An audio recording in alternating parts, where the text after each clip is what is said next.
up with CBS 8.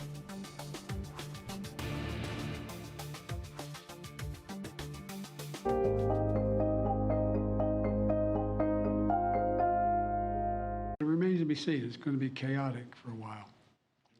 As President Biden saying the U.S.-Mexico border will be chaotic for a while after Title 42 expires tomorrow. Biden says his administration is trying to keep things orderly, but says it remains to be seen. Thanks for being here at 6 a.m. on this Wednesday. I'm Eric Connert. And I'm Neda Irampour. Part of those efforts from the White House include a new immigration policy that's expected to be announced at some point today. So according to CBS News, the new regulation would disqualify people from asylum if they fail to request it in another country first before heading to the U.S. It would also prevent most non-Mexican migrants from asylum if they enter the U.S. without permission. Violations would result in swift deportation, a 5-year ban on entering the U.S., and potential criminal prosecution. And this morning, 550 active duty military personnel are already at the border. They are helping monitor the border and will not have contact with migrants. More than 900 additional troops will be sent at the end of the month. It's unclear how many will come to San Diego, but we do know many of them are also going to El Paso. Texas has already deployed 2,500 National Guard members under state authority. This all comes a day before Title 42 ends tomorrow at 9 p.m. our time. So here's the countdown clock. Our team of reporters monitoring what is happening right now at the border. Chris Groh is live in Otay Mesa, where what could happen to asylum seekers whose requests are denied by U.S. immigration officials is being discussed. Yeah, we're going to begin with Dana Marie McNichol joining us live in San Ysidro. Right along that fence line there, migrants say there's a lot of misinformation. They're confused on what they're supposed to be doing. Good morning, Dana Marie.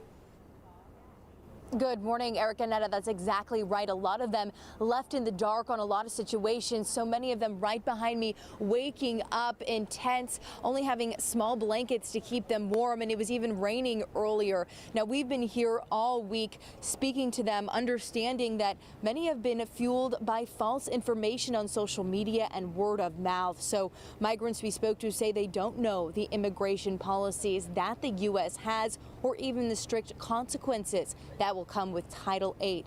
An Ecuadorian woman named Miriam says she decided to make the journey just after hearing from other migrants that the U.S. would accept asylum seekers into the U.S. once Title 42 is lifted.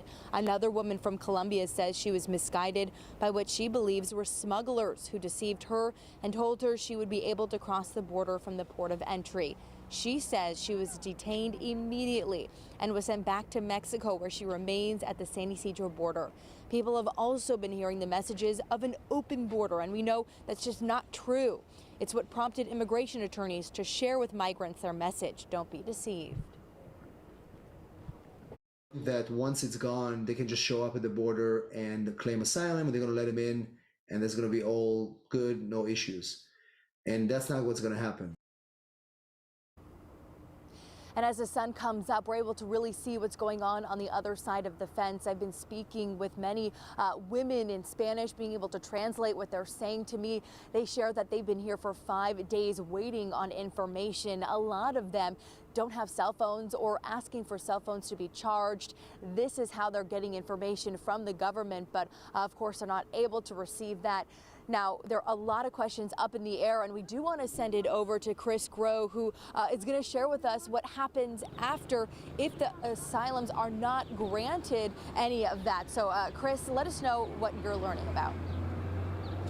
It's one of the biggest questions, Dana Marie, when it comes to this story and this crisis that's currently going on.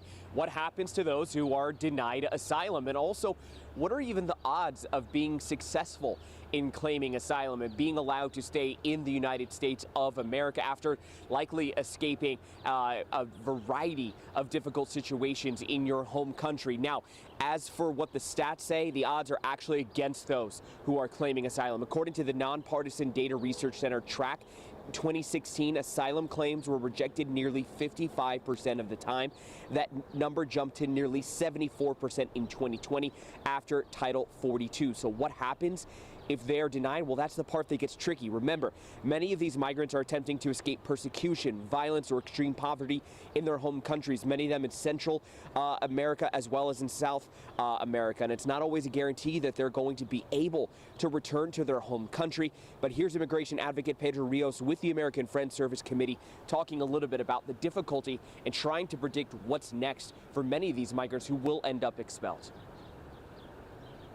Many asylum seekers will have their cases denied and they will be returned to their home countries. And we're going to continue to following the processing, especially when it comes to, again, the amount of cases that we will be seeing in the aftermath of Title 42 ending here within the next couple of days. So for more information on what it's like and what are the odds there for someone seeking asylum, you can go to CBS8.com and click on that story link. Eric and Netta. Chris Grohl reporting live. Thank you, Chris. Right now, San Diego leaders are bracing for the end of Title 42 and a potential surge in migrant crossings. So we asked Supervisor Jim Desmond if the county is ready. He tells us they do not have enough resources. We're not prepared for it. We don't have the resources, and we're not being given additional resources by the federal or state government. For now, Desmond says the county is relying on groups like Catholic Charities and Jewish Family Services. Beyond that, Desmond is pushing for more funding. He also wants a streamlined process, so once people are allowed to cross, they're taken care of and don't end up on our streets. Desmond will be joining us live tomorrow at the border during our 6 a.m. hour to discuss all of this. So be sure to stay with CBS 8 for updates on the ending of Title 42. We will have the latest developments on CBS8.com. You can also follow us on social media or download the CBS 8 app.